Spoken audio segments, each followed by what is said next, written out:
Tingkat kunjungan ke situs bersejarah dan museum sejarah semakin hari kian mengalami penurunan. Berbagai upaya telah dilakukan guna menarik banyaknya pengunjung, mulai menambah koleksi sampai memberikan promo harga tiket murah.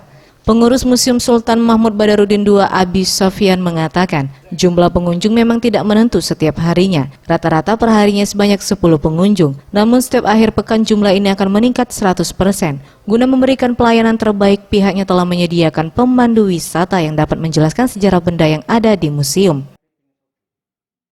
Ini lagi ditata, barang itu ada kalau lagi ditata, pertama yang ditata anunya ini lokasi-lokasinya kan.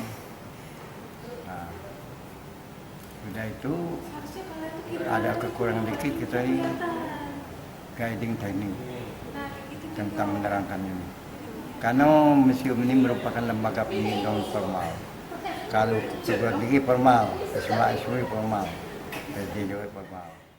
Sementara itu Kamila, salah satu pengunjung yang datang bersama teman-temannya mengaku sengaja datang untuk melihat dan mengetahui benda bersejarah di Sumatera Selatan dan peninggalan Kesultanan Palembang yang menjadi bukti bersejarah.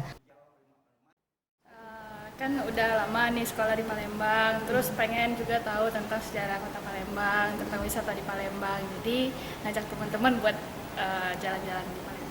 Bagus sih, tapi kalau suasana weekend ini kayaknya masih terlalu sepi ya, nggak terlalu ramai.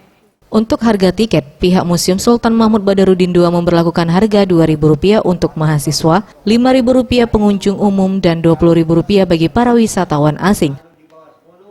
Tim Liputan Sriwijaya TV.